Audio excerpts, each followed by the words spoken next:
rock band. But it's good for general podcasts also. So Yeah. Salute General Podcast. Well, welcome, James, to Mechanical Sympathy. Thank you for having me. nice to meet you, James. Yeah, nice to meet you as well. I've been, I wanted to say this, long-time listener, first-time interviewer. Yeah, first time guest. Yeah, exactly. Have you been listening since the beginning? Yeah, I have. Yeah. I have. That's great. Thanks. I'm one of the 5 people that listen all the time. Joking, of course. We'll Joking. double that eventually. Yeah. Maybe even a subscriber eventually. It's so funny. It's growing. And we could say because I remember saying that when we first got 2 listeners, then it was like, oh, we doubled in size. We're the fastest growing podcast in the universe. We were the 2 listeners. But yeah, it's so funny. And then you went to 3 because I was the 3rd, probably. Yeah, Right? dude. Right? Tripling, man, dude. You and Jeff, I believe, is the beginning listener. Probably, dude. Yeah, I mean, and I loved it. But we've been having a pretty fun week here. Greg and I have been building this Land Cruiser, this 83 Land Cruiser.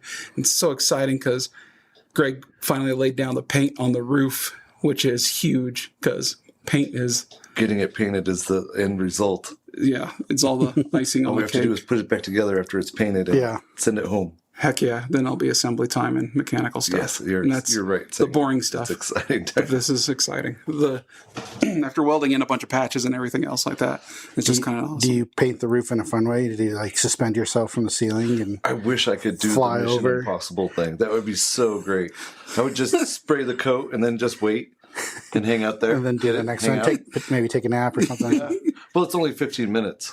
Yeah. So Power nap. Power nap it, yeah. But while I'm doing that, somebody else has to mix the next batch. So I would need a helper or intern or something. Just gives you excuse to make somebody else do the work. Right. Because my hands get dirty mixing the paint. So You want to get an intern? somebody who works for free. An yeah. unpaid one, yes. All right, yeah. Let's work on that. I've done that. Gosh, not, yeah. not mixing paint, but Right. What was it? Photoshop work mostly. Oh, really? You Yeah. didn't? Gosh, yeah. I mean, you're an architect by trade, correct? Is fair to say? That's what I claim. Yes. And you and I have been buddies for 40 years, and Feels like it. it feels like it. James and I have a routine of after church going out to lunch and then complaining about everybody else and how they don't live up to our standards. We've definitely turned into the get off my lawn kind of guys, for sure. You don't have to walk through my lawn to get there. Get off my lawn. I go out and bark at the clouds Yeah, this sometimes. is- Taxes, right? I mean, come on. Exactly, dude. Yes. So fun, man. I don't know. Yeah, and I always respected James because he drives a Fiat 500, a car that I love. That is a groovy little. It is a blast, yeah. It's like a little go kart, right? It is. I mean, I have the sport version, but so I don't have, the Abarth or something like that, where it's got the turbo and all that fun stuff, but it's still got pretty good pick me up. I mean, I got it in manual, so it's like, you just It's a race car. feather that clutch, man, just jump off right on the lawn. Hell yeah, dude. You have to race everything when it's manual. Absolutely. feels faster. Every stoplight is yeah. the start of a new drag race. The next race, yes. Even though you lost the last 4 in a row, I'm still racing you. It's best when the other driver doesn't know, because then I win all the time. Hell yeah, dude. Same mentality. Just another stamp of a And Honda then Accord on the wall.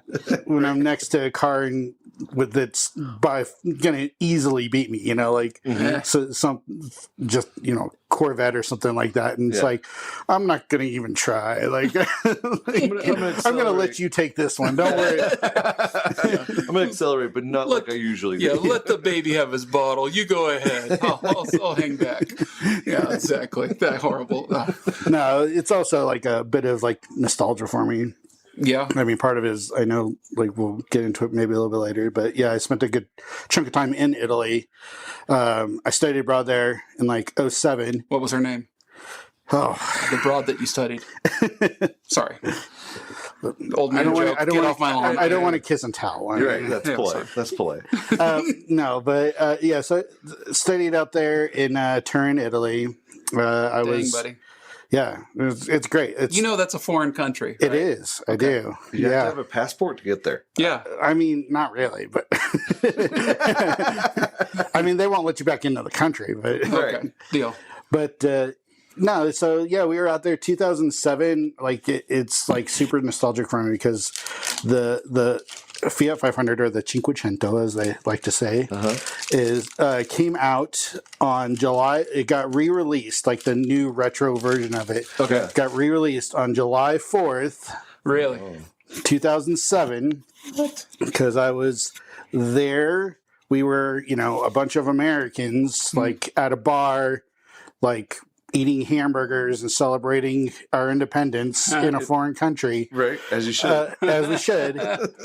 And there was still fireworks because they had the like big launch Oh, for the Fiat. So we got our fireworks too. And it was like, so I'll never forget that. right. It's always going to be like just That makes ingrained in sense. my memory. And then, yeah, we got to see it like driving around the streets and as they were testing it, with all the like the wraps that have all the, Oh, so the you can't take disguises. pictures. Yeah. You can't take, Oh, yeah. so, the like, digicamo. yeah, stuff. that kind of stuff. Yeah. So, and that was released then in Italy. and that's when you got to see it for the first time. Right. I Yep. see. And then, then when I had to come back in '09, I just bought like a cheap $2,000 Because they weren't here Hyundai. yet. Yeah, because they weren't here yet, and I was also poor, so, so I had to buy whatever I could get. And Is that then when you were interning? I was interning in Italy, so like my money Wow. was going out, and I was getting very little back in. Wow. Got it.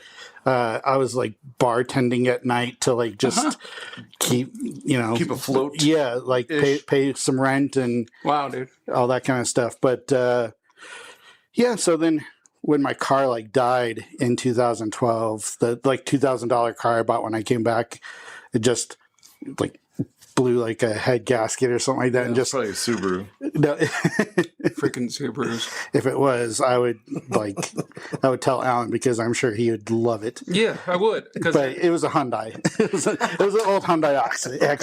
okay, Hyundai accent. That sure. makes sense too, actually. Yeah, I mean, it's not like it's But yeah, You got to do what you got to do. I understand, man. once it died, I was like, I want a Fiat. That's awesome. Or a Mini Cooper because I yeah. also loved like the original Italian Job, Yeah.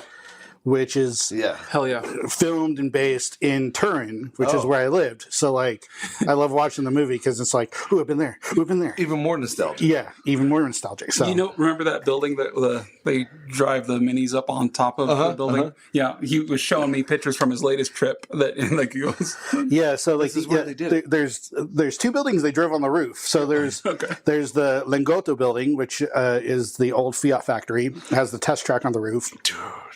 And then there's a building called Pallavella, which is like a big concrete dome structure. They had a like giant ramp, and then they like drove up, and then kind of like parked it over the edge so that you couldn't quite see it. And then like when the cops came up, they like took off down back down the ramp. But Classic scene. yeah, and then soon after that, because it's like literally, I don't know, 3-4 blocks away, I think this is when they went up to the Lingotto building and like drove up on the top and like chased each other on the roof. But Dude, that thing's been there since the 50s or 60s. hasn't since I think the 30s. it? Right. It's been there for a long time. So like they built it. I mean, they weren't really manufacturing that building for was all Italy that long. even a country back in the 30s? Young. It was a young country. Okay. It's a small country. You might have heard of it. Yeah, I don't know. Italy. I mean, the reality is that like they It's didn't Mario really. Brothers and then Italy, right? That's the same time. I They were think both so. invented in Japan. Yeah, right when Nintendo was invented, like in It's the all JDM 1800s. stuff. You're right. Thank you. Okay, I'm glad I'm right. Yeah. Japan invented Italy. Absolutely. And plumbers. And plumbers. It's a weird This is cartoon. a great podcast. I'm trying to talk to a different demographic than you guys are. Okay, right now. I've seen pictures of that. How do you think we got our 5 listeners? Huh? Yeah, exactly. I've seen pictures of that track since I can remember, man. Since I was a kid, and the first pictures in black and white where they say it's where they could go safely.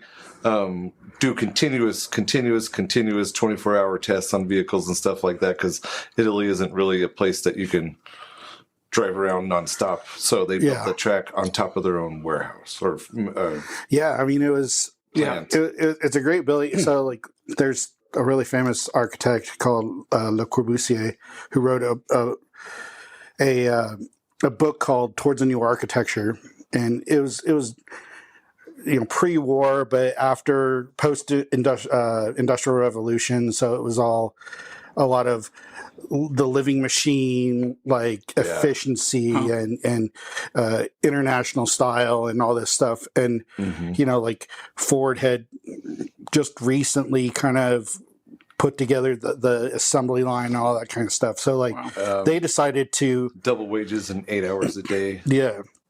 So they decided to like vertically integrate their assembly line so that, it's like frame goes down first floor, goes up the ramp, engines up the ramp, like internals or whatever, all that kind of stuff. Get up. It's a complete car by the time it gets to the top of the roof. And then drive it on the ramp, drive it back down and park it in the lot. And that's awesome. So like it was like a big thing for efficiency. Now, sadly, like when the war came about, it really kind of put a damper on it. And then plus, I don't think they really realized how much vibration they were going to get from running cars on it all the time. Right. So like they ended up moving further south and creating a single story manufacturing plant. Fiat. The steel back then was a little different. It was a little softer and it had more flex to it. So yeah, I mean, most of this is like all concrete. Right.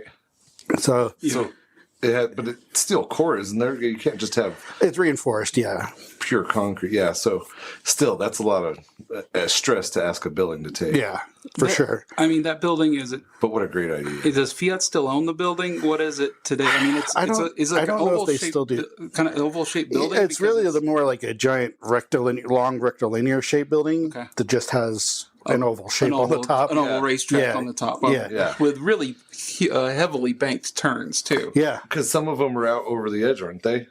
No, it's all over the building. But yeah, like there were. I mean, I was watching some YouTube, and there's a guy who went to there was 3 buildings that had built like racetracks or test tracks built on the roof of their thing, and Lingotto is the only one that's still existing now. Wow. 100 years later. Yeah. And but like there was one that was kind of like ground floor and then like ramped up onto like the building and a couple others. But I think there might have been one that actually like kind of went over the edge a little bit. And it seems like I remember seeing a picture of one like that, mistakenly thinking it was. Yeah, because you're driving a long time, you want to develop a new chassis, and then you get a little tired. The espresso has worn off or whatever. And you kind of cappuccino, yeah, and then you only for breakfast. Yeah, and this is clearly at 10 a.m. Hour test. The edge is off, and you just get a little spacey, and you hold the wheel straight, and then you go off the edge. That is it going to be? You're going to fall into the crowd of the Italian pedestrians. Killing hundreds of thousands, probably hundreds of thousands. Yeah, because they all show up to cheer on the test drivers, right? I would assume so. Okay, they love motorsports there for sure. And people there standing on the street with a catcher's mitt. It's like, I'm going to get a Fiat and take it home. All right, but you have to feed the test driver. Yeah, but I mean, there's got to be something that fell off the top of that thing. Oh, I'm assuming so at some point. But like the good corrupt Italian government, like they are, like they're not going to tell anybody. I can't imagine the liability that. Oh yeah. That fortunately, it's not like in a real dense part of town. Gosh. There's a bunch of space, and they had like office buildings and stuff like that. So yeah, now it's like a convention center and a mall and offices and a hotel, which is where I stayed. I stayed at the hotel. Yeah. How cool is that? Do you get to rent a go-kart on the track at least? No, see, I have an old Italian roommate who's still there that we wanted it to be go-kart tracks so badly because that would have been a blast. Absolutely. But so the old owners of Fiat, the Agnellis, they have like a museum up there that also holds like some of their collection, their personal collection. And then they have like a bunch of public art along the entire track now, which is, relatively newer. It's probably, it could be 10 years old at this point, but I was there 15 years ago and none of that was even up there. It was just a blank track when I was living there. And, then it was just like, go-karts, come on. Something, please. Yeah. Let us drive something up here. But they do still have like a pathway because I think they do allow some people to like drive up there still, but I wonder. But that's cool, I haven't seen it. When you visit there, that you could still walk up to it and walk along the track. I wonder if you had enough money, if you could just rent it for the day or something, and maybe if you had your own insurance, blah blah blah. That'd be insane. Know. Dude, blast out. When we win the Powerball, let's inquire. Okay. We could sneak some Vespas, I'm sure, dude, or some folding Japanese motorcycle, motocompo. I bet you some Vespas, or that Ducati scooter. Heck yeah, yeah, dude. I didn't even know Ducatis had scooters. I guess I kind of saw them at like races or whatever in the pits or whatever. But like you said that there was a bunch of Ducatis. You can buy a Ducati scooter for like €1,000 or something like that. I'm like, this might be the only way I get to own a Ducati. But hey James, what kind of motorcycle do you drive? Oh, a Ducati. I ride a Ducati. Oh wow, that's quite a handful. 95cc, 2 handlebars and 2 tires. Wow, like a real motorcycle, like a fast one. That's awesome. Yeah, it's a real monster. Wink. You end up just being a motard. Am I right, guys? Sorry, another name for a Ducati. Motard.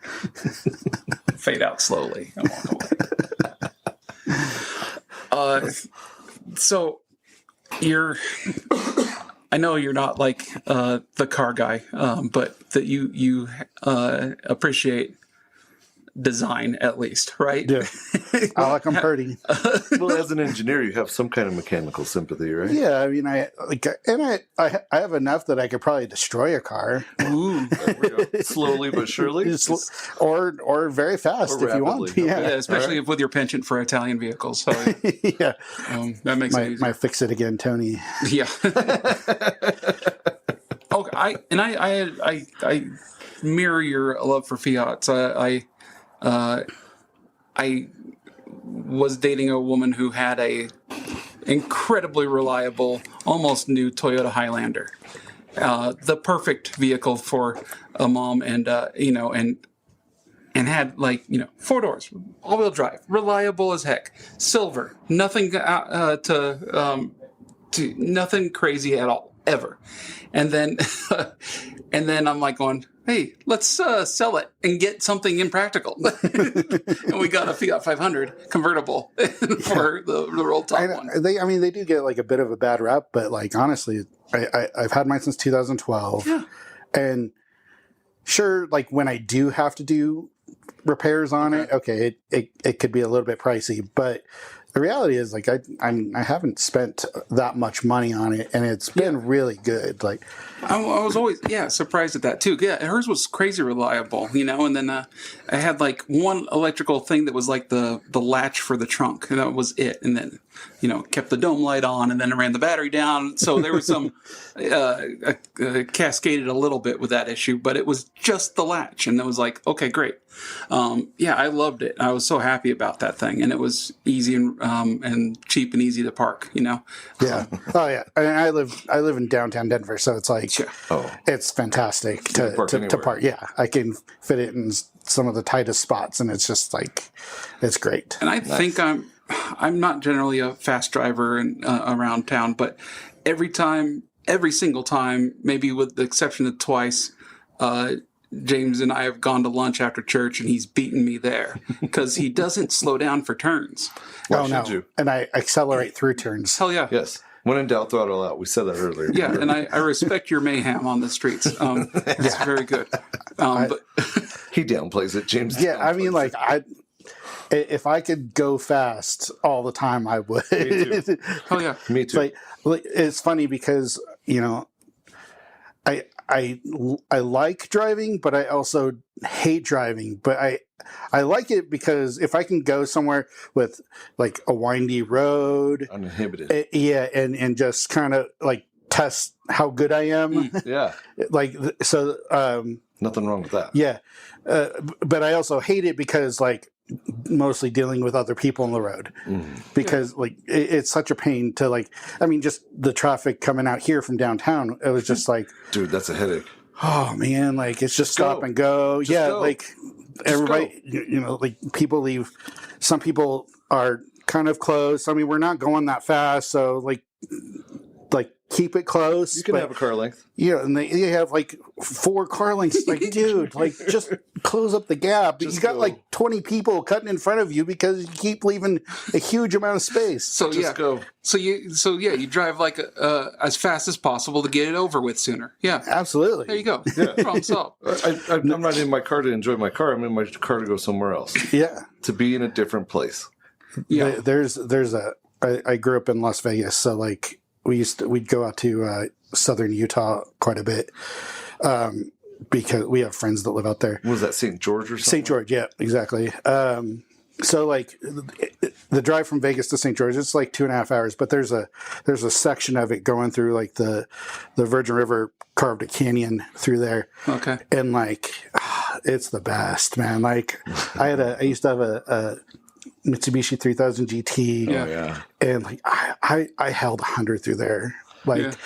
all like and it was like Allegedly. it was late at night, allegedly, yes. It was late at night, you know, so like I had the full road. You know, I'm like weaving in and out of lanes, like Full taking apex. it was fantastic. It was the best. But, There's nothing like that. yeah. Yeah, there's a few. If driving was always like that, I would love driving. Yes.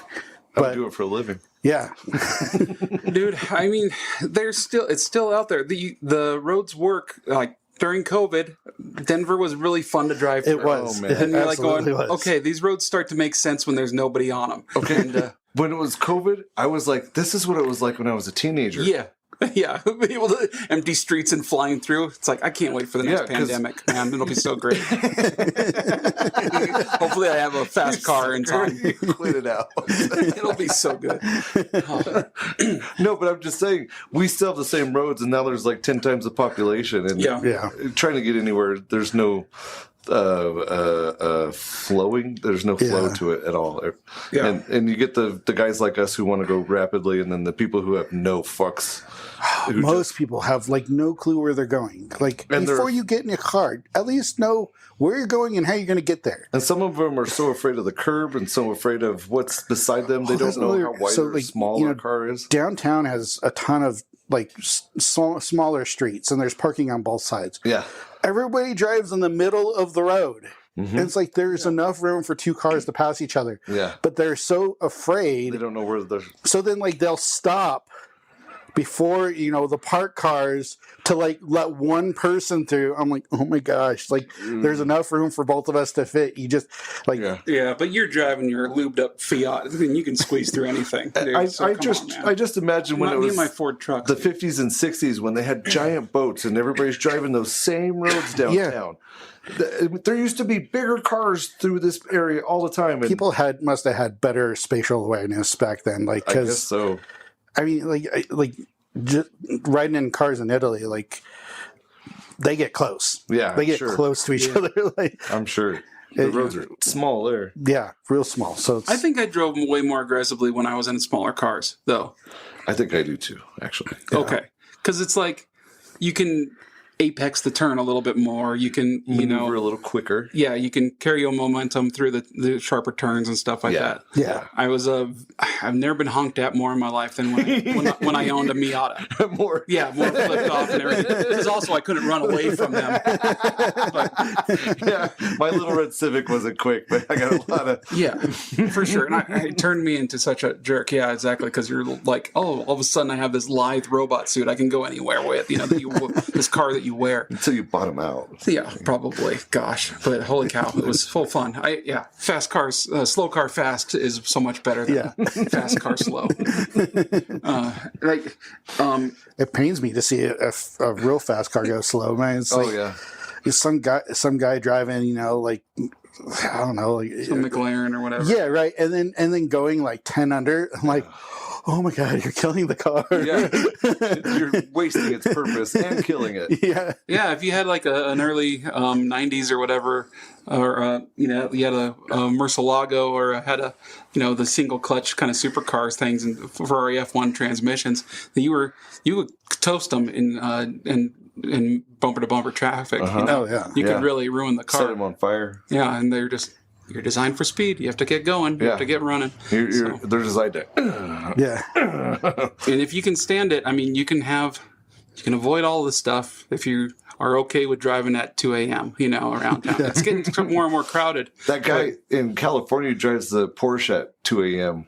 He builds the super awesome Porsches and then he drives them around at 2 a.m. in LA. Are you thinking like Rod Emery guy? Is that who it is? I can't remember the classic his name. Porsche stuff? Yeah. Is it? Okay, yeah. Rod Emery builds like 356s and stuff like that, and his dad started Emery Parts, way out there in Southern California. But they have the work schedule that's to beat the traffic basically. So they show up at like 3 a.m. at the shop and then work until noon or 2 or something. Yeah, exactly. So that you're always off the time of the traffic, like for the whole shop. So he says all the new guys hate it at first, but then they get used to it and they start seeing how practical and how good this is, and that they can pick up their kids from school or whatever. So I prefer that traffic. schedule. Yeah, exactly. I prefer that schedule myself. Yeah, and we're working at Pinky's when I'm leaving at 5 a.m. and I'm coming back home at 7 p.m. It was. Yeah. I'm like, it was. I never had a horrible commute. There was sometimes when things were shut down and I'd go through snowy and stuff. Yeah, right? all that stuff. But it was rare, so it was pretty fun. And it made me never really took the long way home, but it was.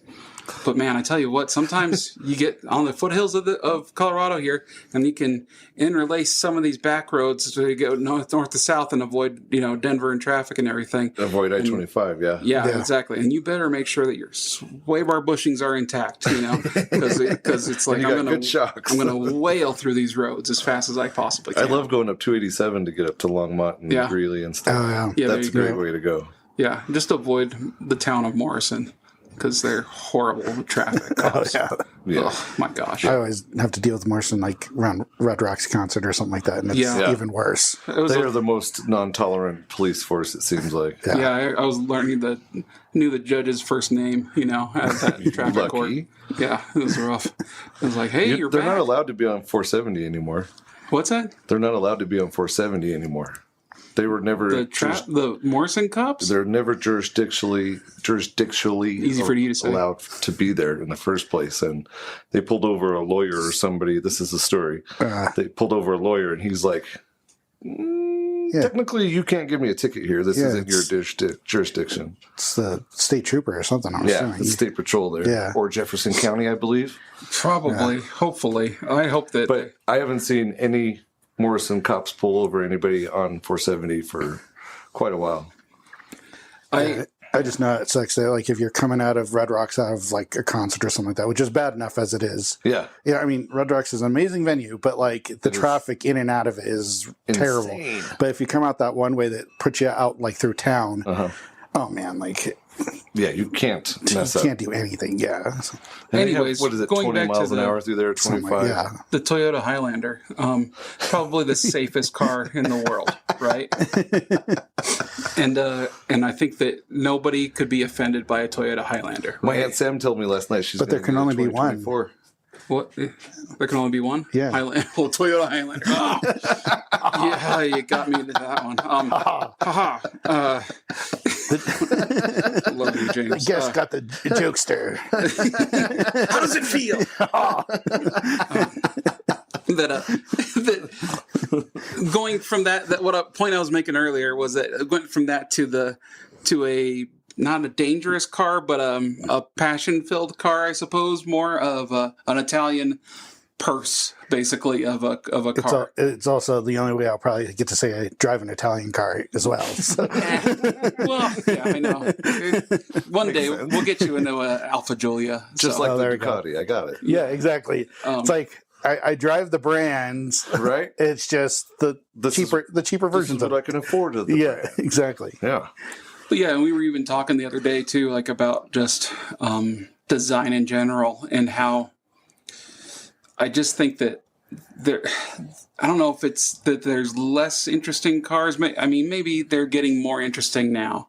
I think we're at a crux where things are going to get more crazy with design soon.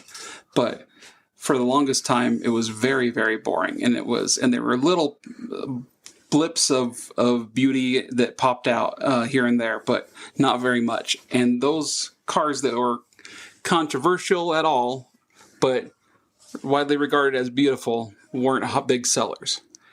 And I think that the ugliest cars in the world are made by Toyota and Subaru. I think. But everybody buys them because they're safe. Do you disagree with me on that one? I think you might be car racist, but other than that. Yeah. Drive fast, competition, racist. No, there are Dale Earnhardt Jr. there are is a some racist Subarus I think that are he's a fast pretty, driver. I don't know obviously the car models like you guys do, but there's that sportier Subaru. The BRZ. Yeah. Yeah, it's pretty nice. And then the WRXs are pretty nice when they're like kind of rallied out a little bit. Mm-hmm. Yeah, and I get that for function. But I get, the Foresters and the Outlanders and all that kind of stuff. I got lost in the tangent there. So I'm just trying to make a connection here. Okay. Something that I had said of I don't think that there's certainly no institutional beauty anymore. And I think also that that a lot of car makers they're making too safe of a choice in their vehicles. Oh, the safe sales choice, the safe on the road choice. Yeah. This is what we're going to sell. This is no matter. I think that what, can be said about a lot of things, though. We're going to generate revenue because of this, and they're not worried about aesthetics. Yeah, and I brought you here to say a lot of those other things. I'm just going to leave it at that. No, done. See you later. Podcast statement over. Made. I'm trying to kick off a point. Okay, so that goes back to what you said when you have the Nissan Passport and you're getting away from whatever, and you drive into the used car lot, and it looks like every other used car in the lot because if you're running away, So you're saying that point again now in a different way that we're going to now hopefully get into the phase where people are starting to, or engineers are starting to make them look cooler and different for the reason of not having the same generic car all the time. Because I have this argument in the same vein. I guess I do point it to James a lot because I go, is my architect buddy. He knows everything about buildings. He knows everything about this. I go, there's so much beige in the towns out here. Oh yeah. And why is everything beige and brown? Yeah, like three colors of beige. Right. I mean, that's resale. That's probably like the easiest answer to it. Obviously, I mean, like suburban neighborhoods have been kind of terrible for a long time just because there's no variety. Right. The same four houses. Yeah, and it's usually not the greatest design anyway, but then it's also all the same design, like mirrored four ways. Yeah. And then like small aesthetic differences, but the reality is the plans are all the same. Like it's It's just the same floor plan. It's same the floor plan, just mirrored in 4 directions, Yeah. and then slight. And it was like, oh, let's paint the trim green on this one, but this one we're going to paint the trim brown. Or we'll put a and bay we window do in all this. earth tones because Yeah.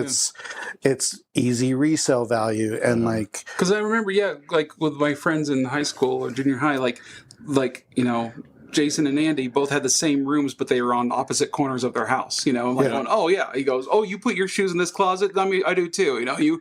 He says, no. I mean, I grew up in one of those neighborhoods too in exactly. Vegas. It was just it's like everything's the same. Yeah, but I would you also show have up at late at night if you're a little bit drunk and you're just like, which house is mine? You try the key in a couple of these. See, hopefully I get into one. It's sad, funny. but like it's also like we've kind of done it to ourselves a little bit, just because. Thank you. Like nobody wants to be unique about it anymore, because like, oh, what if I sell it and then like Nobody I'm gonna have likes to nobody likes it, or I'm gonna have to repaint it, or we have things like HOAs that make us keep everything to a bland and boring look. Same standard. Yeah. And I don't know why we tolerate these tyrannical HOAs anymore. I don't know. It's like if there was tea, I'd throw it in the harbor. But like, USA. that's right. No, I mean, we've kind of done it to ourselves by like wanting this sort of standard care, but we've like taken out all the uniqueness that comes out of it. Right. All the places you see that you go to in this country, or even abroad, where it's like, oh, this place is amazing. It's like, well, yeah, because it's different and it's unique, and like all the buildings are vibrant colors, and like you go to Greece or like the coast of Italy, and it's like all these yellows and reds and greens and blues, and it's like, oh man, this place is just magical. And it's like, yeah, you can have that home too, but you have to fight your HOA to like paint your house or you do unique color. Different in your neighborhood, right? Yeah. Yeah, and then like you get a bunch of neighbors that like get all upset because like your house is green. Yeah, exactly.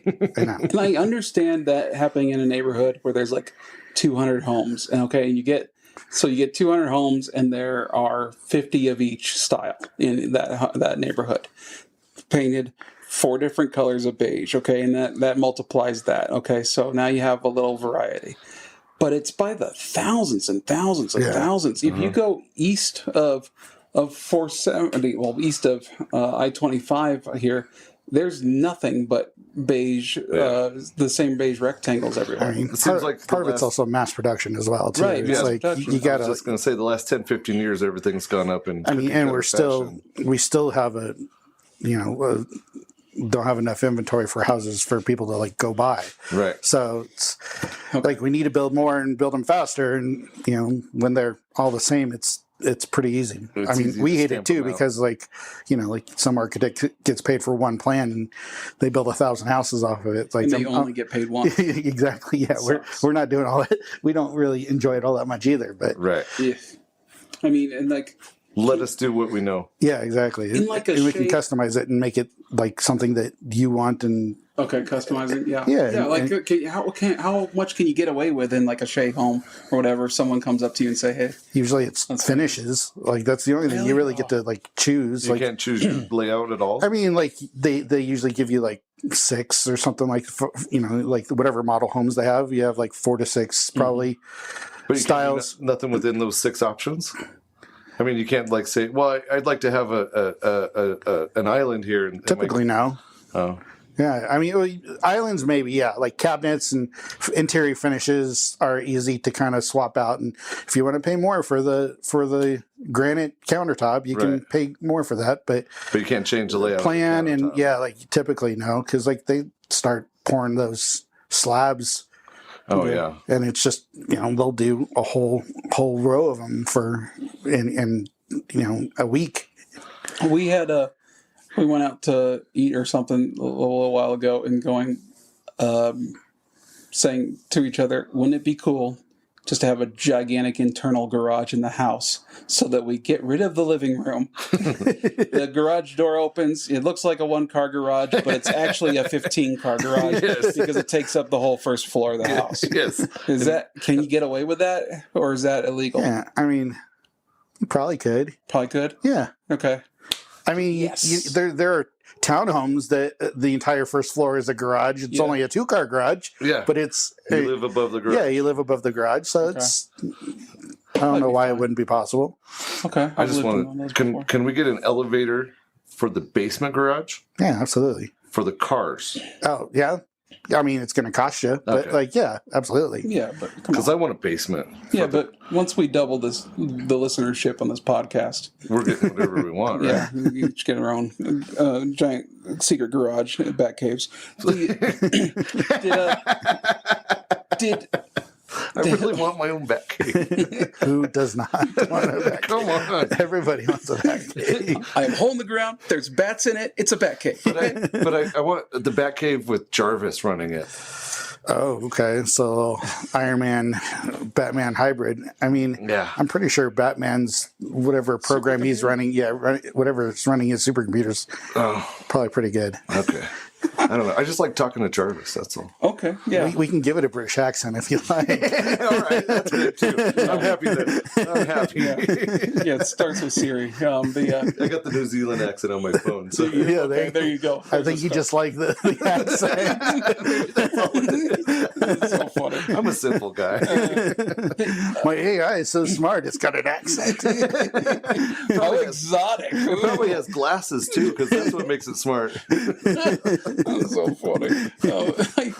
But yeah, like having I get there might be some appeal of being able to modify a beige rectangle to have some secrets inside, because I have been able to have the fortune of being able to service some race cars and some race Porsches and some other things, and then you deliver them to the customer who's overly funded guy who has his own square building with tinted windows, and this is the office park, really nondescript, and you pull inside and there's millions and millions of dollars worth of sports cars inside and off-roaders and stuff. You're like going, okay, and he goes, nobody knows that this is here, and that needs to stay that way. You go, yes, sir, no problem. I understand. Once you interject money, like anything's possible. I guess so, but Anything it was is so possible. cool because it's like the door next to him was basically building countertops or something like that, or kitchen cabinets and things like that. And then he's got millions of he's got all his toys right there. It's so fun. Yeah, I love that kind of an idea for life or whatever. It's hidden inside the town. So there's utility in that, and the outside being non. That's my barndominium dream. There's this neighborhood in Arvada in the center. I swear, in my mind, it's the center of Arvada. Yeah. There's a property Old town. that has 6 or 7 acres, not very big property, but you can't access it but through a dirt road, because you come down this paved road that ends, and it looks like you just go to somebody's driveway, but then there's a road that takes you to this big building that's 100 foot by 100 foot, and then there's a house there, and they have a cell tower in the middle of that property, and it looks like just this giant pine tree. And I'm like, this is actually ideal, because the next closest house is at least 100 yards away. And then you could be out there grinding all night. You could be out there welding all night. Nobody knows what you're doing in that kind of a scenario in the middle of Arvada. So that would be my ideal kind of a thing, to be able to do that too. Yeah. Just in the middle of everybody, not let them know that you have millions of dollars worth of cars and collectibles. Yeah, maybe that's it. I mean, because and maybe that's it with the idea with a more basic, more sedate vehicle that you can modify them. Honda Civics have gotten Probably where like tuners and all that kind of stuff really. the same kind of attitude, I suppose, Yeah. of not being able to leave something there. Yeah, I mean, I always thought it was kind of silly. You spend like $5,000 on a car, but you put like $20,000 into modifying We it. talk about that so many times. It is silly, But like, I mean, but it's inevitable. I mean, it's like the like most affordable way to like get like a race car, essentially. I guess. Like, Well, and we joke every time. We just bought this car for whatever. It's great. It needs nothing. We're not going to do anything to it. We're just going to enjoy it. 6 months later, you put some wheels and tires on it because it makes it look a little nice. Drives a little nicer. Well, since it's driving a little nicer, may as well put some coilovers on it. May as well put some turbo on it. May as well. You also need to fix that airbag light. Yeah. but it's the passenger side airbag, okay. so nobody's usually in that seat. I took that seat out. Plan on wrecking this, so I gotta get some neon first for the underside. It's like, I'll get a 5-point harness instead. Hell yeah. So so it's like, let's just do that. Let's modify before we fix it. This is Which is kind of a meme going around. Honestly, how most people get their starter home, right? I mean, it's like you buy a house, sometimes you have to buy an older house that you got to fix up and or make the way honestly, you want. like sometimes I feel like you'll get something better if you buy like an older house because like the older homes you typically have more character to them, right? As long as the bones are good on it, and sometimes somebody's already remodeled it, and then you don't have to do quite as much.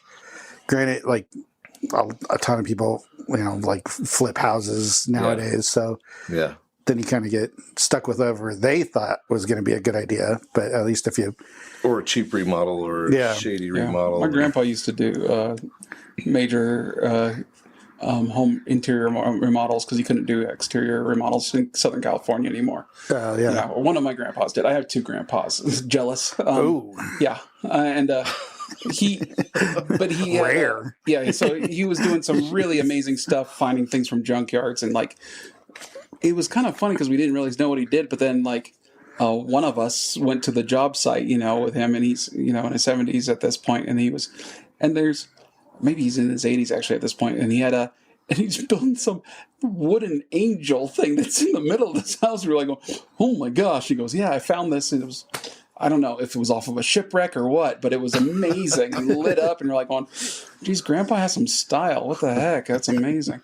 But like, and I like that. Maybe creativity needs some boundaries or whatever, or else, because I mean, if you're handed a blank canvas and said, make me something, you might go a little crazy trying to is that worse than someone coming up to you and saying, hey, I have these 4 walls or whatever, or these boundaries and these ideas? Sometimes, I mean, if somebody gives you like a blank check and says like, build me something, it's like, well, crap, what do you want? It's like, I don't care anything. Like, you could go in any direction, but like, at least, I mean, if you're doing your job, at least on my side, like you're asking questions, and if it's a house, then, it's like you want to figure out, okay, what kind of spaces, like, how do you use them?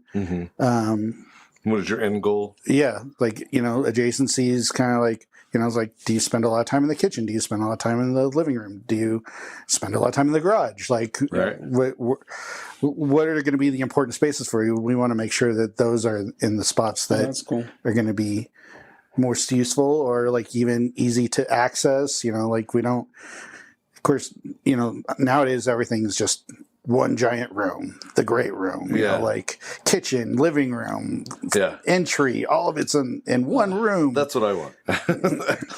You want a gym, a cafetorium? Yeah. And hoops.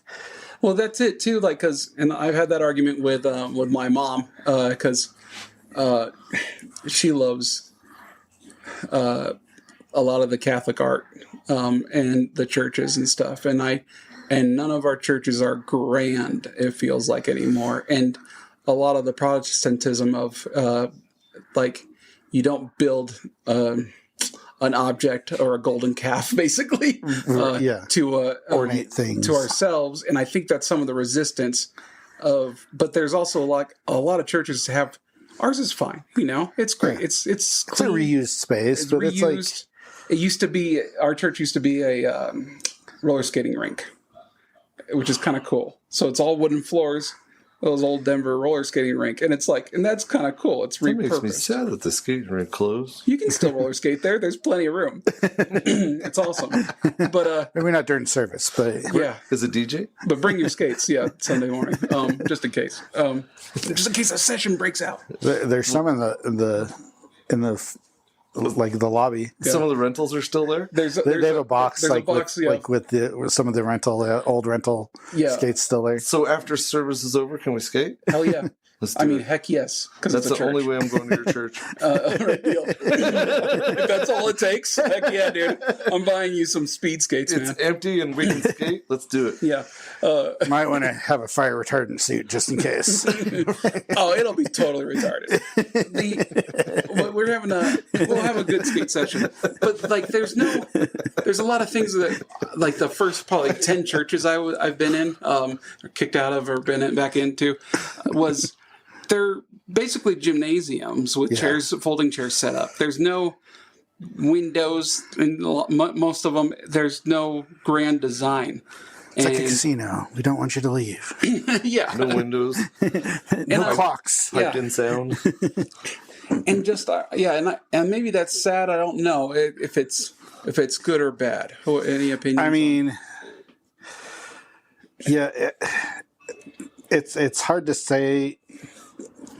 I mean, a lot of churches are in reused spaces or auditoriums, and maybe that's concert halls, especially like mostly like modern churches are like that. Some of them are Walmarts and even up here in Lafayette, right? Like forget Flatirons or something like old. I actually used to work in that Walmart. Actually, oh, really? Yeah, before they converted it to Flatirons, but. So, I mean, a lot of it's, I think, just more the modern church because it's like the space is less important than the message is what it's supposed to be. In the old days, especially, like the churches that you think about, like Gothic churches, Renaissance churches, like Greek Orthodox churches, nobody could read. Right. So the walls told the story, the Bible stories. Yeah. So. Yeah, and the stained glass and all that, or through the stained glass, through like a lot of the sculptures in the wall and all that kind of stuff. So, and like you were, and they had windows. I mean, especially Gothic, because like they wanted it tall. They wanted that connection with God. Like you used the space to to give people the feeling of what it is to like connect to God. Yeah, where. Now it's like everybody has the Bible at their fingertips. Like you just need a place to put people. Yeah, and especially like modern church music. I mean, it's like a rock concert practically. So it's like, especially with all the cool bands and stuff. Some of those guys are really talented, and absolutely. It doesn't sound like church music anymore. Right? So then it's like stuff. So you need like a concert venue, not like a an auditorium. Yeah. There you go. Yeah, but why does the devil have all the good music? Well, he did go down to Georgia. So. Yeah, and why is it always a fiddle competition with this guy? And why is he so bad? He can only play 4 strings. He's not that smart. It's like, but I just don't like how. I mean, Tenacious D beat him, for goodness sake. For crying out loud. Jeez. Why does it have to always be like in the middle of a road? And knockoff of U2, music now for church music. But I just think that you have to fight to get some beauty in the world, and maybe that is a Protestantism thing or whatever. And we're trying to keep the focus, not a distraction or whatever. I get that, but like, I mean, that is one thing I think the Catholic Church actually does pretty well. Is it's like it's gorgeous stuff. They have the architecture to like cathedrals and stuff like that. Even like modern ones, like you go to LA and you go to like the I don't know, I don't remember. It's called like something of the Angels. It's like on the north side of LA. Oh yeah, it is a beautiful building. They have these alabaster panels that are like over the windows. No cursing, okay? What's that? No cursing. Oh, sorry. Don't say alabaster. So thin stone. Thank you. that the light shines through and it just glows. Oh. And it's gorgeous. I mean, and the space is tall and grand, and they do that really well. Especially when it comes to like I don't know about the like smaller churches because I haven't been to a lot of Catholic? small Catholic churches, Yeah. but like as far as like the basilicas, the cathedrals, all that kind of stuff, they do some really big stuff. Now, some of the big mega churches do some cool stuff. I mean, there's like Crystal Cathedral that was like really cool. Of It was course, pretty wild. Yeah. giant glass building. So like you really do have to like fight for it though. Like it's not something that's the mundane. It's like the rare and extraordinary. Yeah, and can we start with like gas stations, maybe bringing beauty back into the town? Because Gas stations used to be a cool thing to drive up to. they're those wild pointed, awnings and stuff, and glass pumps. That time period was just great though. Yeah. Mid modern, just like they had that style. Plus, it really was like tied into like the car culture too. Yeah. Like for the garage and you wanted that giant awning to cover and the signage, like neon signage, And get people to come because they were comfortable to come there. So you have the big awning, so they're shaded while they're getting gas. giant windows, so it's like nice and open. Yeah. It's pretty, and it's okay to have something beautiful. I know that for its own sake. Like, I don't know if you agree with this statement, but that old saying of that art can have no other purpose but itself. And I think some of the most beautiful automobiles or objects are very impractical. Obviously. Yes. Same with women. And And some of them are the most beautiful. very impractical. Very impractical. And so it's like when you have something in that same way, it defines so much of that fighting for beauty. Do I approach the attractive girl who will kill me? But I won't mind so much, as I bleed out, because like, wow, she's really good. Remember the crazy hot scale. Oh yeah, crazy hot scale. There you go. Where are you on that level?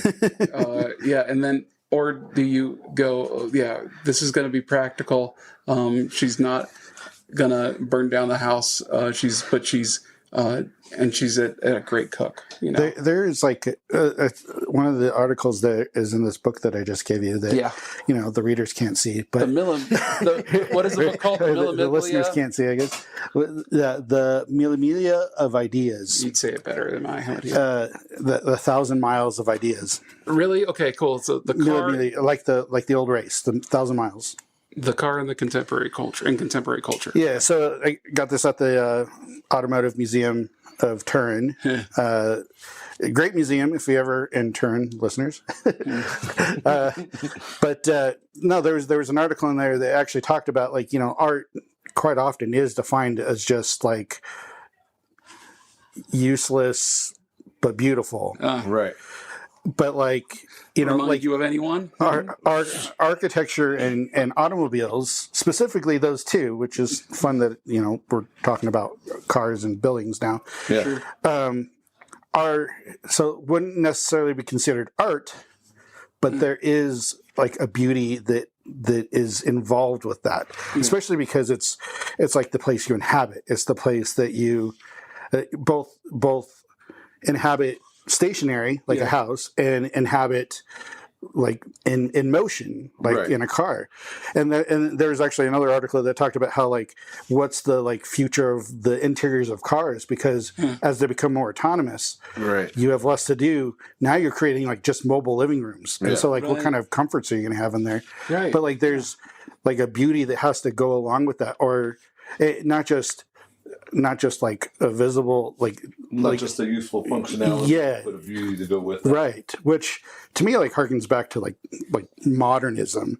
There's like the machine and like it's efficient, but there's like a beauty to it.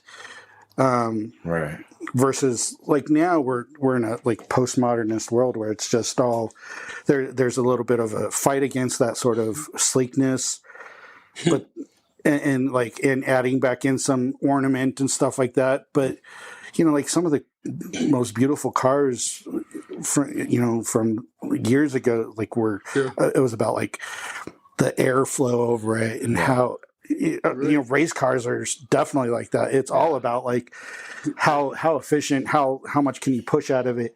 But like some of those are some of the most beautiful cars you'll ever see. Yeah, and they're from the '60s, and it's still the best looking car ever. Absolutely. Still, if I had to pick a decade of the most beautiful cars, it'd be '60s. Absolutely. There's so much space age innovation and rule breaking and everything else while you're still being modernized or whatever, comfort too. But and it's being sold on mass scale. Yeah, and even the most mass produced Chevrolets and Fords were beautiful. Yeah. So.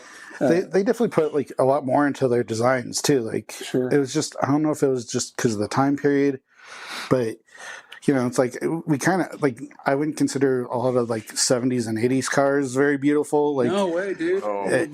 quick. And well, that's because in my mind, it's because in the '50s and '60s we were unlimited.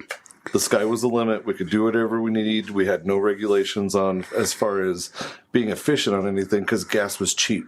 right. We had no worries. Gas was plentiful. There was so many dead dinosaurs. We were going to have gas forever. Right. And then when the 70s came along and the gas crunch happened, that's when all the beauty went away and we had to become efficient. But you would think you'd want more aerodynamic cars that like had less drag. Yeah. Instead of choking motors, let's make the car more aesthetic and efficient at the same time. Yeah. But no, they created giant boxes on wheels. Yeah. And smogged them out and made them hard to drive. And I blame Disco. Disco. That's fun. everybody lost their shit. Yeah. And then just with disco, you have to rebel with punk rock. And I think that there's some rebellion coming back. In the 80s with the punk rock, the late 70s, early 80s punk rock? It's like... So does that mean that our punk rock is like more poppy and not as rebellious? It's golden oldies now, bro. It's golden oldies. Our punk rock right now is the Cybertruck with cars, dude. True. Okay. It's a defiance of these smooth soapstone cars or whatever. Of the steering wheel being connected to the wheels. Yeah. And it's wild ass for wild ass sake. And I understand that, that he's trying to provoke something with that. But also he goes, it's cool. And it's being mass produced. So it is the 50s and 60s again with the... Yeah, and maybe that'll probably be a touchstone later on. I mean, everybody talked about it forever when it came out. And it's going to be talked about forever. Even if it's not necessarily the best car. Right. It is a statement. Even if it fades out in 5 years like the DeLorean. Yeah, and I'm super happy that it exists. Right. But even if it does fade out like the DeLorean, it's still going to be memorable. Forever, like the DeLorean. Yeah. So then let's go for memorable, maybe not mass quantity and make everybody happy. So then we got to get a project supervisor that will approve the 16 different models instead of 6 different models. And then you can customize those 16 different models to your own spec. Maybe. Yeah, I mean... If only the world wasn't run by shareholders. Yeah, it's not run by people who own the business anymore. It's owned by people who that's true. Like, it's not, one person. Henry Ford, and it's not... Yeah. It's... What did Buffett say? Enzo Ferrari. Right. Buffett says they don't invest in companies anymore. They buy custom companies, and then they do that. They don't invest in the stock of the company. They invest in 7 companies. Yeah. They buy 7 companies, and then whichever ones fail, they sell the profitable ones. And it's not about stocks anymore. It's way past that. Yeah. So... that's why, like, you make the safe cars. Right. Yeah. That's what the shareholders... Even so, like, when I was just in Italy visiting friends and whatnot, and I came upon a car show. Just did not plan it that way. Yeah. Right. It just was like I was taking a tour for chocolate and wine downtown, downtown Turin. I was like, and then holy cow, there's like all these cars here. What's going on? And like, there's all these like small companies that I had never heard of. Like, a lot of them were Chinese. Yeah. And some of them are Italian, but like in conjunction with Chinese companies. Huh. But they all look like cars we already have. Like a good chunk of them. Yeah. There's a couple that were like really cool. Uh-huh. Like, actually, Fiat, I was actually impressed. Like, they're putting out a new Panda that actually looked really nice. Yeah. A 600. and it might have been an electric 600. I can't remember. It was Hybrid? definitely the smallest. I think it's just an electric. Smallest SUV thing. That's Yeah, 600, and that one looked good. They put out a new Topolino, which was really cool. But like Topolino was their smallest car. What does that mean again? it's Little Mouse. Topolino is Little Mouse. It's also the name of Mickey Mouse in Italy. So like Il Topolino is Mickey Mouse in Italy. But so it's Little Mouse. It's like just a tiny little car. But they actually had some really nice designs I liked. But like all these like Chinese ones. Like it looked like a Chevy Avalanche. It looked like a bunch of just regular, cars that we have already. Just rebadged and a little bit of difference on it. Yeah, one looked like and like Wrangler, plastic panels instead of metal panels. What was it, like the ICXY or something? It was like IXE or something like that. You sent me a photo of it. I actually saved it, but saved the website. I was looking it up, but it has a Land Rover front and a Jeep Wrangler, everything else. Right, yeah. I mean, it looks exactly like that. They just cut and paste, Is that the other guy's version of the Ineos then? Kind of, yeah. Yeah, exactly. I can make an Ineos too. Give me a Jeep and a Land Rover. Yeah, but like a modern Land Rover, kind of like Range Rover, kind of front end. Yeah, they almost all of them have the same motors and the same basic chassis. Drivetrains and everything. But all 5 companies like this, Geely and BYD and they all are.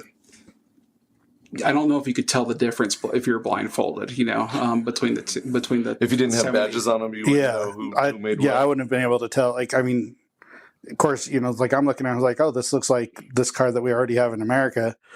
And then it's like, what company is this? Right. It's just completely unknown. But I mean, until like we start demanding better things, like the public. Like they're only going to give us like what they know will sell, right? What they can make money off of. Yeah, there was a lady from Subaru talking about how they have their special colors, like the oranges and the blues and stuff like that for the Crosstreks and stuff. Yeah, they do a survey with their pre-existing customers, and then whoever does come into the dealership and doesn't buy, they still try and get a survey out of them, right? And that's how they come up with those quote unquote wackadoo colors, Yeah, and they gamble on how many they make. They say, okay, sales for this color was down this year, we're trying this other color this year, so we're only going to make this many of that color. And sometimes they're like way off on what they think. Right. Sometimes what they think is not going to sell is the one that just sells out immediately, and then they have to actually make more. Right. But like you said, that's because it's something different. It's the same ass Subaru as everybody else's, but look at the color. Look at me. I have, what's that word? Not extravagant, AIDS? but no, I passed that test. I studied. I'm sorry. No, I've been downgraded to HIV now. Jeez. Earlier conversation. Yeah, I'm working up to the HIV test. Okay. Jeez, I'm still studying. I failed the first time, but I'll pass it next time. Don't worry. You'll get it, man. Yeah. I believe in you. Hidden magic. Not extravagant, not exorbitant. What's the word? Where you're extroverted, flamboyant. No, it's like flamboyant, but nobody is that way. With what there's the guy that brags about everything and he's got the nicest thing, but it's the same generic, but he's got it nice. Nobody has the bright red Subaru. Nobody has the turquoise Sport Track anymore. Nobody has the purple Geo Tracker anymore. Things like that are gone away, like you said. Yeah, I mean it's black, gray, silver, white. Yes. Maybe a dark blue, maybe a dark green, a burgundy or maroon. Yeah, Ford still has that really cool tri-stage. Like there's across the street from me, just around the corner from my house. There's one of the new Ford Broncos, which I think are done really well. Like the retro styling, like bright red. Yeah, and like a retro Broncos like tire cover. Oh yeah. There's a heritage edition. They call it. And like. It catches my eye every single time I drive past it. Yeah.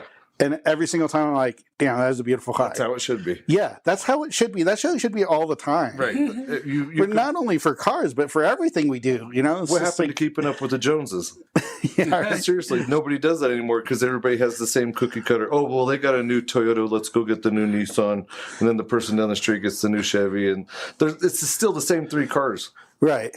on the block. So there's got to be something new and different, like a you got to get more punk rock and take some chances. I mean, Cybertruck, like a Bronco, like an Ineos. And I think the Bronco sells like crazy. They couldn't build enough, for the first 2 years. Pre-ordered almost. 2 years, 3 years. That's one thing. Like when they started introducing the retro styling. Yeah.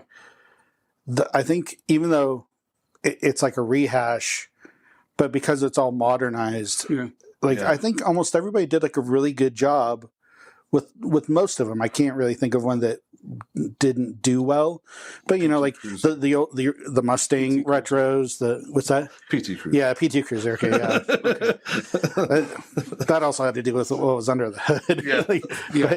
But as far as your big brand badges though, like Mustang, your Challengers. Even the Hornet's not too bad. No. But the Camaro, the Bronco, like all of those, they did a really good job. Now, granted, again, you're taking a '60s design and reusing it, and like modernizing it. Yeah. Yeah, and I mean, and we are guilty of being the resto mod guys too, we are. a lot of things. So I'm okay with that. And my next project will be a resto mod, basically. Absolutely. Cheapo version, but that version. But yeah, I get that wanting to have air conditioning and wanting it to start. That's okay. There's not flood. Exactly. And it's like, I get that it's cool to be Fonzie and being the only one who can kick this jukebox and make the music play. And so it's like, no, I know how to feather the key into the ignition just right. And then it's an automatic a security system. Yeah, there you go. Having a stick. Yeah, exactly. And having a stick, it makes it like non-stealable anymore. Anyway, and I think it's mostly the guys in my age range that are like, I used to have the '70s Chevelle, and it was cold in the winter, hot in the summer, and at certain times I didn't want to. So let's make everything so simple. Now I have the money; I can just make it. Click, I'm climate controlled. There definitely is something with comfort, just the comfort and ease of things. Yeah. But will you keep that car that's comfortable for 60 years or whatever? Pass it down to the grandkids or whatever, hopefully. If I had the capacity, absolutely. Okay. I'm too nostalgic to modernize everything. I don't know if I could buy, if there's any new car on the market today, maybe the Bronco. I don't know. I love that Bronco. But that I would think of this being a heritage, heirloom vehicle, heirloom-worthy vehicle. I don't know. Maybe I think the other problem is would it last? Yeah. I mean, like the old cars were built of steel, man. Yeah. like they weren't meant to be disposable. No. Yeah, like cars of today are disposable. Yeah, and there's something to be said for just quality of build quality, whatever. But then again, the 80s and 90s, those baby boomers who bought their Cutlass and didn't ever do nothing with it, and now guys are finding it in barn finds that are still in great shape with 50,000 miles. Those are out there. Mercury Grand Marquis, exactly. 2006, 65,000 miles on it. Okay, but we're talking from 80s and 90s. Pristine. Okay.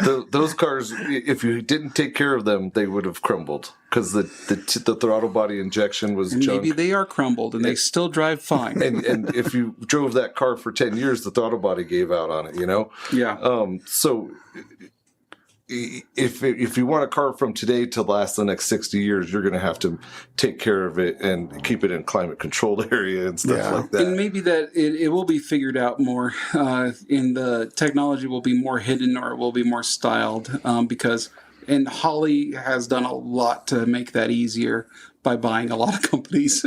By every single and making company. them start to talk to each other, Dakota Digital to the Holly Terminator stuff. As well as dozens of others, yeah. Correct. And so it's like you're making it easier for us to build a an old vehicle from the 50s and 60s. So much easier than it was 10, 20 years ago. Yeah. With 900 horsepower. And, and and LS swaps and everything like that. Valid point. Really, as any car though, like interior wise, it's always going to be outdated. Like, no matter what, like the technology and changes is too fast.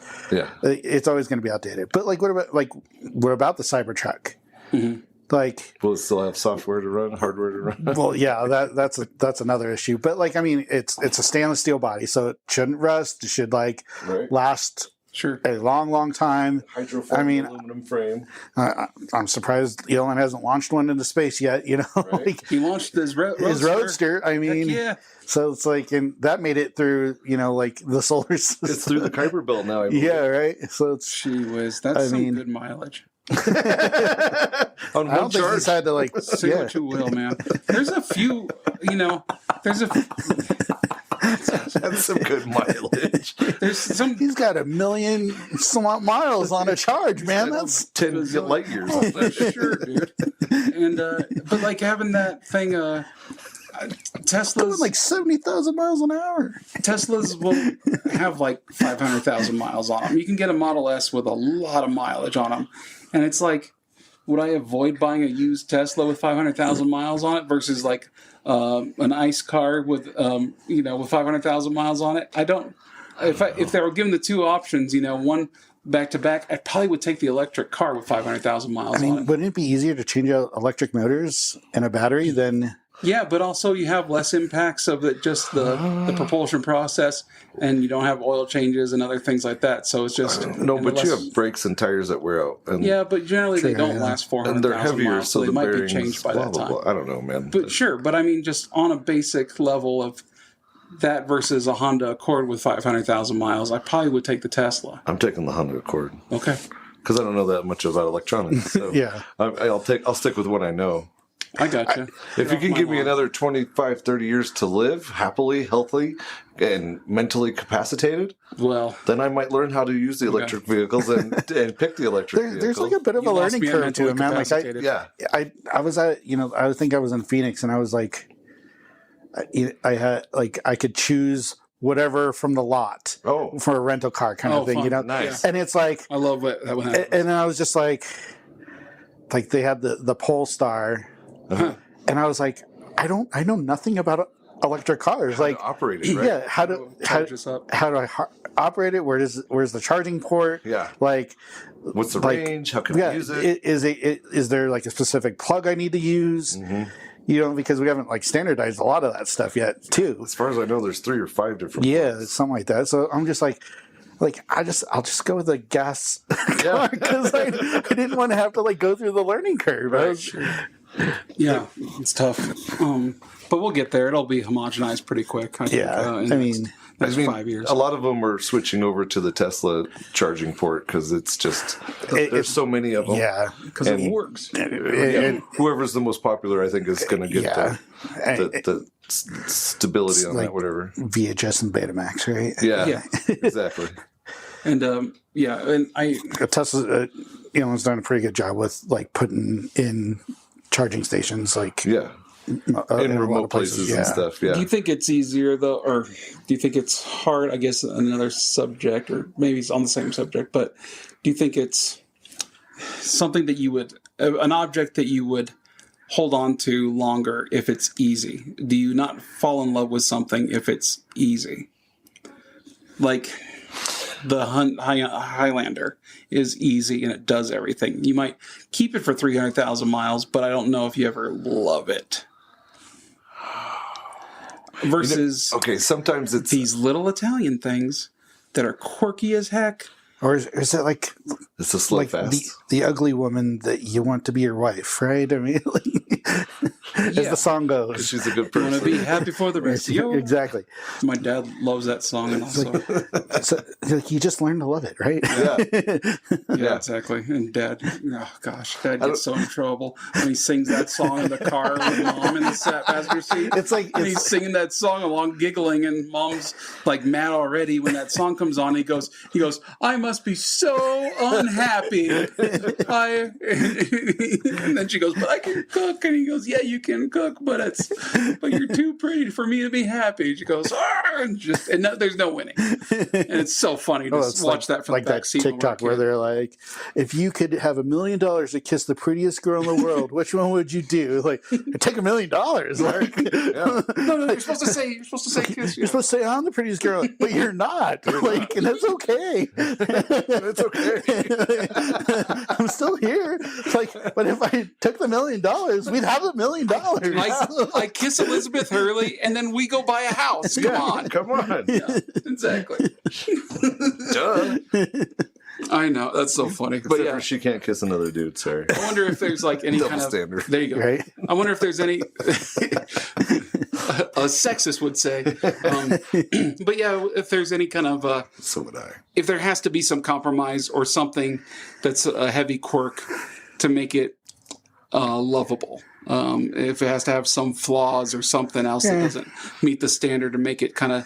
I mean, like, Because if it's everything to everybody, I think a lot of people it can't be that deep and it can't be that wide. It has to be, or it can't be. It has to be wide and it has to allow for everybody to come through.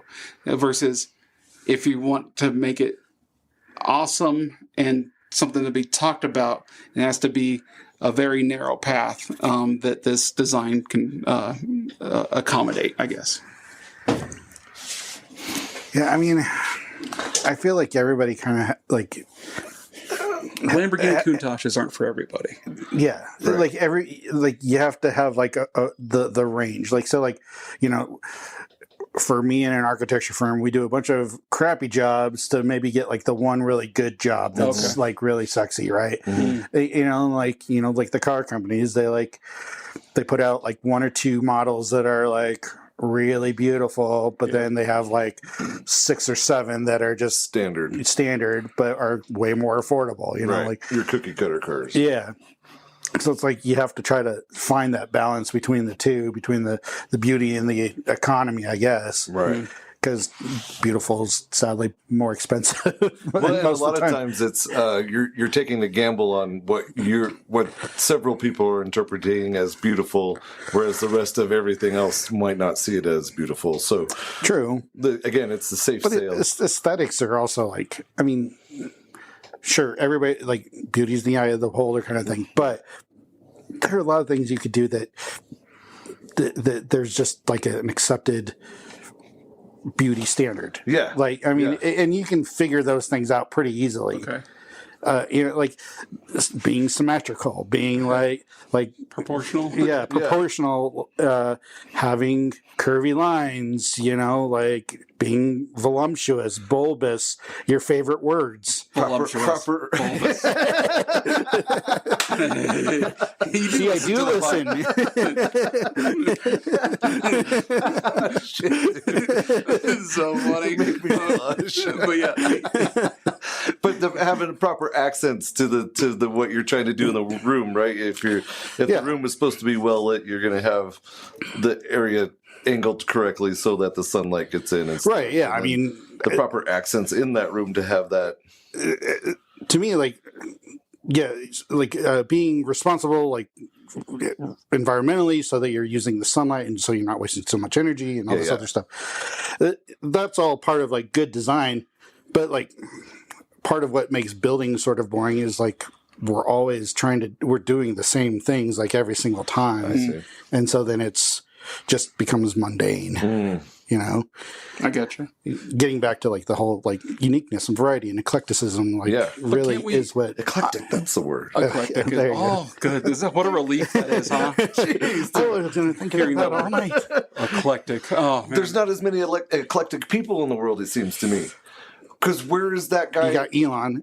You don't have, but usually in every neighborhood, on every other street, you have that one house that stood out from everybody else's house, and you could see that one guy who just did everything with his house, you know, whether it be he remodeled it, he's got new sod. You can see that it grows through that street, that everybody does their own thing and their own thing, but then on the next street, everybody's just plain Jane. There's nobody eclectic on that street doing anything to get the Joneses to compete, you know. Then you get the really eclectic guy who's collecting like everything and it's flowing out of his house. There's the guy across the street who cut down his tree and it was a dead tree, so he carved it into a dragon or something. Wow. That's cool, yeah. And that goes back to our conversation earlier about art, about how he sees that as something, he took something dead and made art out of it. Right. And now people driving down the street will go, Yeah, that's interesting. Yeah. huh. It's also very different, you know. It's like you drive down a neighborhood, like you just kind of zone out everything because it all looks the same. It's the same. But now you have something that stands out. Yeah, but also with the mundane, I don't think that there's good excuses to not make them pretty, to make it. Because I don't know if it would. So many times you can make things look beautiful even though they're inexpensive. Because the initial design, I understand that there's some difficulty in initial design. Like a Dodge Nia. And maybe but you don't have to hate your customers, you know, and you go like, this is squishy and gross or whatever, and every square is has rounded off edges. It's like, let's have a shape that actually exists in geometry or whatever, and let me have some kind of lines that meet or doesn't make my eyes hurt, you know, when I make me fall asleep at the wheel because it's just boring and it hates me, you know, this design and this ergonomics, this weird gray plastic that General Motors did for decades, you know, and like, it's like, man, you could design it so much better because everybody around you designed better, you know, and made these knobs better to touch and stuff like that. You can't tell me you didn't hear from your customers to make it better. And it wasn't more expensive to make those knobs and stuff. Maybe it was, but it's like, you didn't get reviews on that, GM? Come on. Yeah, and I can understand not having the materials or whatever that you put into things, but Volkswagen somehow got away with it. You know, I know that they went hardcore and building the Bugatti, okay? Fernand Piech,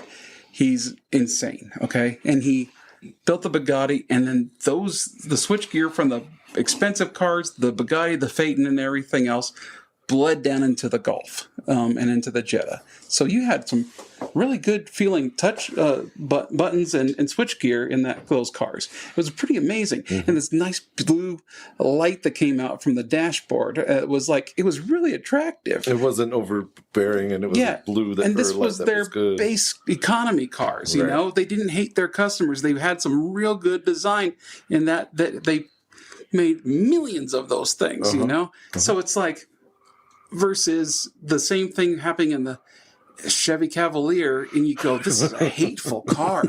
This car hates me to be in it. You know? I think you're right. Ford did that. It costs the same. Ford did that when they owned Volvo and Jaguar and Land Rover. They got a lot of stuff from those guys of their fancy stuff, and now all that stuff is almost like standard stuff in some of the Fords now, you know. And same for Ford giving to those companies. Some of the stuff is still in those vehicles and from Ford. Still has their sins, but yeah, for sure they tried a little harder, I think, for a while. But yeah, and Aston Martin had a lot of Ford buttons in it, but they covered them up with a knurled knob and glued it to the same plastic knob. It says Fomoco underneath it. Yeah, there you go, exactly. But it worked really well. But you could touch it and it felt better. So I was like, it's kind of funny. I just think that we just need to demand more from people, like not settle for like. I have to show you. I mean, if all the like ugly cars and ugly buildings like stop selling, stop being occupied, people didn't want them, like things would change, right? But everybody's so involved with their phones, with their information highways and their social medias that they just want to get into something and have them get them there climate controlled and not have to think about it anymore. Nobody's. Well, I mean, sometimes we sacrifice because of like cost. Yeah. You know, it's like, oh, well, I only have so much money. I can just buy what I can afford. Right. And I would tell but that was one thing that like my dad taught me when I was little. Sorry. Yeah, no, you're fine. Good. Like don't settle ever. Like if you like, you know, I was a kid and I wanted a toy, you know, like I had saved up my money and I wanted to go get a toy, right? Right. And it's like I went to the store and I was like, I'll just get this. Like, no, don't settle. Like, Right. if you wanted that specific toy, you wanted the Optimus Prime, Yeah. like You didn't- first gen, like Don't settle for Transformer. Bumblebee. Exactly. Like, don't settle for something else. Go get For the a one. GoBot. Yeah, for exactly the GoBot. Oh gosh. Well said. Don't settle for the knockoff Legos, right? Like, get the real Legos. Duplos, yeah. That's funny. Like and like, I mean, Because if you settle, you're not going to appreciate it. You're not going to like it. You're not going to value it. And take care of it as if you and like, honestly, got what you like, wanted. it's one of the things I think I have like kept with me my entire life, because it's like, no, like, you should always, if you want something, you should go after it, but don't settle until you like achieve it. Right.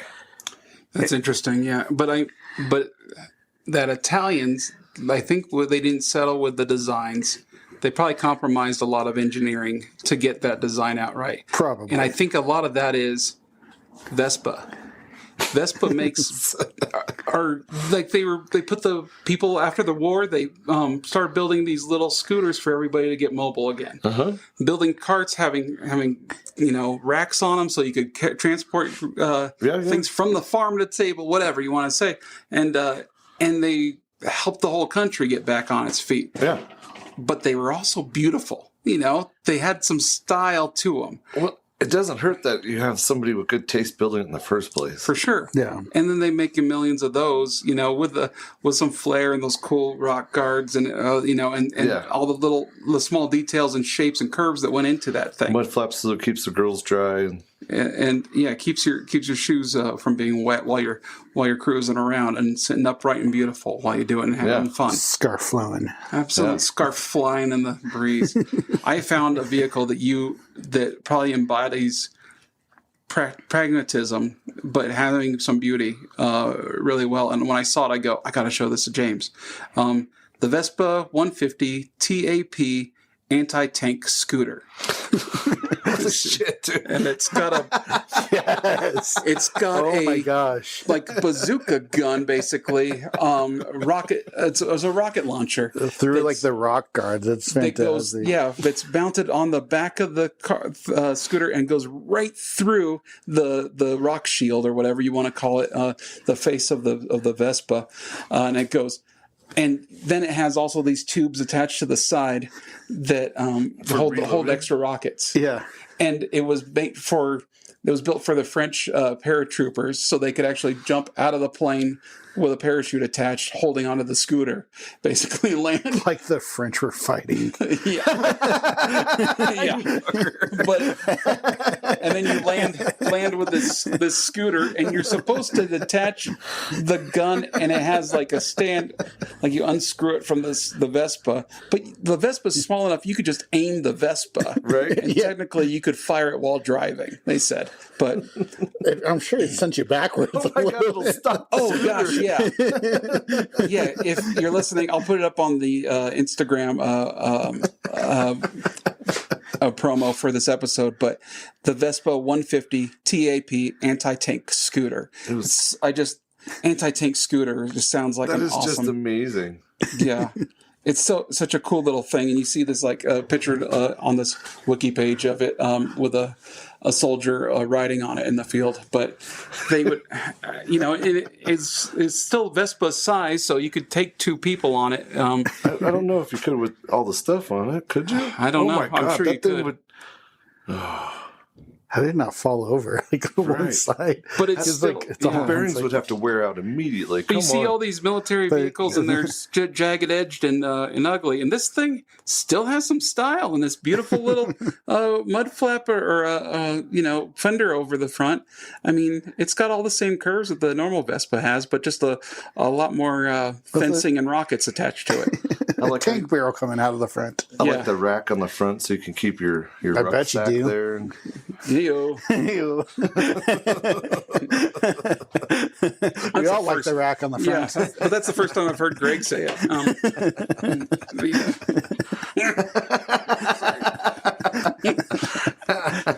Anyway, I said it's some other time. Are you working on anything sexy right now, or you got any cool projects, or maybe something that you did work on that was exciting? So, like, exciting projects. On my like I do houses on the side, which I'm building your neighbor's house. Yeah. Nice. which cool. which was a fun coincidence. Yeah. Not the like why we had to like redo his house, but Yeah, poor guy. It burned Yeah. down after his grill exploded. But and then James was like, "Wait, you're right next door, dude." I go, "Yeah." Oh, I didn't know that was you. I was like, yeah, I You was found my dad's doing the name. drawings for it and had to put like a vicinity map in it. I type in like the address to get like the Google image of it, and then it says like Alan's house. You know, like Wait, this isn't Alan's house. I was like, wait, what? It's like, so I text him up. I'm like, is this your house? He's like, do you live here? He's like, yeah. It's like, oh my gosh, did your neighbor's house blow up? Yeah. Yeah, We're doing that house. big deal. So that's a fun one I'm doing on the side. My office is Wongstruck Architects. We do aviation primarily, so a lot of work at the airport. Huh. We did the western expansions in conjunction with H&TB. Oh. We did the western expansions of Concourse A and B. Of Denver International Airport. Yeah, of Denver International. Invernation. Yeah, International Airport. It's an inverted. It's an inverted national. Yeah. It's really difficult to architect. Very, that one very. design. No, that was a fun design. I got to do a lot of the back of house spaces, but it's a really, really great space if you're flying through Denver. Stop by Concourse A West or B West, go to the outdoor terrace and enjoy the beautiful Colorado weather. I have done it. It's gorgeous. But don't move here. Don't move here, please. Don't move here, people. It's full. And then, we're also working out at the Botanic Gardens down in Sheffield Are you Farms. really? Yep. Oh, cool. The Welcome Center out there. That's my office. I'll have a little bit to do on it, but Nice. I wasn't the designer on that one. But yeah, so we got some good stuff going. That's really cool, man. I love it. Yeah, the airport's beautiful. Your concourse area. That's art. It's weird, man, how modern and beautiful it is because you can look out over the planes and stuff taxiing around and stuff. It's really fun. 56 square miles. Yeah. Yeah. I mean, I could go completely Nerd out. Yeah, nerd out on the airport just because I know everybody complains about how far it is, but it's like for expansion and growth and all the things that you want your airport to be a major airport. Yeah. Like it has the ability to be because of where it's at and how much land they have. Yeah. And if they quit building houses close to it, it's going to keep growing and growing. Dude, and firms like Boom that's based out of here, if they can figure out reducing the sonic boom sound, Denver will be a prime location because even flying to Europe would be 4 hours, 5 hours. Yes. Yeah. Flying to Asia would be 4 hours, 5 hours. Like you wouldn't have to go to a coastal city and then fly. You could fly from here to pretty much anywhere in the world. It's the old Concorde coming back, right? Yeah. Well, yeah, similar. That's the idea of being able to just do a long distance travel. Yep, the supersonic travel. Yeah.